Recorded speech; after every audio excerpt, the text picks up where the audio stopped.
Odell, we talked to him. He sounds like he's playing. Yeah. We're obviously taking up to game time, but hopefully he will be able to make it this week. He's looked good so far in practice. We'll see how he feels later in the week, but we're hoping. How do you establish a pitch count for him that's not played in 11 months? Just got to be smart. Those guys that are the competitive guys like he is, they're going to want to be on the field a lot when the juices get flowing. But we just have to be smart. It's a long season. He's just coming back, so definitely have to be smart with his reps. We've written many times. It looked to me like there were times when Baker was forcing the ball to him. Did you see any of that? That can happen at times. I don't know if we saw much of it, but that's one thing that we as quarterbacks we can't do. We have to run the system. That's the first and foremost. That's the most important thing, is to run the system. The ball will find him when it's time to find him. No question about that. Can't expect him to come out and have a huge day first time back. We just got to ease him back into it if he does make it to the game, and I think he's aware of that as well as we are as coaches.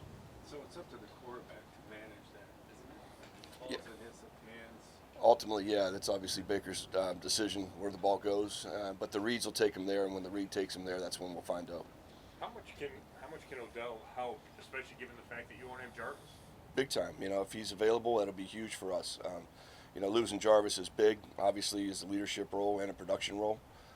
So having people to fill in and take that space, that would only help us. So anytime you get great players back on the field, it only makes you better for sure. Alex, Jarvis was such an insurance blanket for Baker. Does that role need to be taken by somebody? I don't know if you could fill Jarvis's role with one person. It's kind of by committee. People are going to have to step up and play multiple spots for him. He is a huge leader for us, and we rely on him to get the things going at times.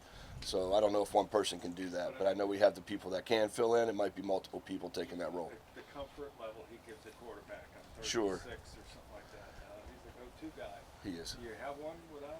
I think Higgins, like you said, would be a guy that they obviously have faith in.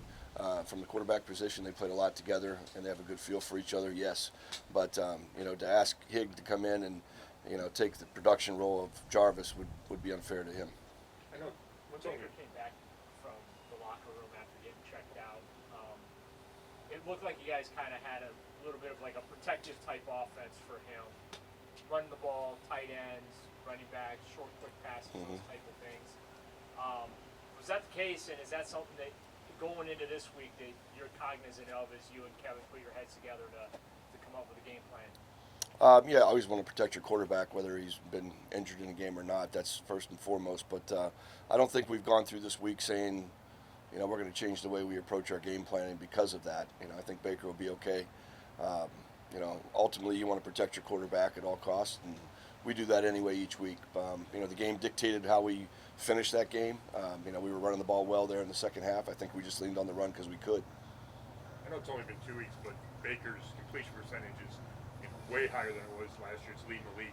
What do you attribute that to? Baker, decision making, accuracy, everybody in the passing game, really spacing, the timing, being in the right place at the right time versus zone, and winning the separating versus man, along with great protection up front by the offensive line. We always talk about chasing completions in the quarterback room, and he's taking it to task. Did you feel like he's thrown it more accurately than last year? As simple as ball placement's better than it was a year ago? Ball placement, decision making, living with the checkdowns, all those things combined to a higher completion percentage, yes. You have so many weapons and only one ball. Peoples-Jones only has a couple targets through 2 games. Is that any level of concern, or is he doing what you want him to do? He's doing great. There's no doubt. He's made big catches for us in Kansas City, got a big first down for us. He'll find his spots to catch the ball. We don't really go in saying that these guys need to touch it so many times. Coach calls the game how he sees it, and the ball finds the guy that's open. Have you gone over with Schwartz, what he didn't do on that route? Yeah, definitely. It's tough. It's a trust throw for the quarterback. You're taking 7 steps and letting it go on one hitch and expecting him to be there. I don't think he turned it down. We addressed it in front of the offense. I think he just has to be in that spot when the ball's supposed to be there. I don't know if the throw may have been a little bit high. We all take blame for it, but he'll learn from it and get better because of it. But I love the fact that Baker trusted him, and he'll continue to earn Baker's trust when he makes those plays. Do you feel like Jack Conklin struggled a little bit last week? I think he had a couple of the holds and or holding penalties, maybe gave up a sack. Was that not up to his normal standard? Jack, that's going to happen. I'm not worried about Jack at all. Jack's a true pro. He's a great right tackle for us, and he'll have a play or two. Everybody will have a play or two, so I'm not concerned at all. Well, what kind of matchup? I mean, he's Khalil Mack, right? Mm-hmm. What kind of matchup is that for him? Jack's played them all. He's played well against good players, so we expect Jack to come out and be productive. We obviously know what Mack is and who he is, and part of our game plan will have him in mind at times when we do things. So we expect Jack to come out and block him one-on-one, and we'll give him help when we can. We all kind of know Dimitri is an explosive player, but could you have asked for anything more out of his debut there? No, that was nice to see. He's a young guy that's done it the right way all the way through. Learning two positions, playing in multiple positions in the receiver spot, inside and outside, and then really stepping up. That ball would have been Jarvis's ball had Jarvis been in the game. So he really did a nice job of stepping in, and he's one of those guys we expect to take some of that production load off of. With missing juice out there, obviously. What went through your mind? Is he a guy who would be comfortable lining up in the slot a fair amount then? Yeah, I think that's one of his better positions when he plays inside. Like I said, it'll be by committee how we fill that role.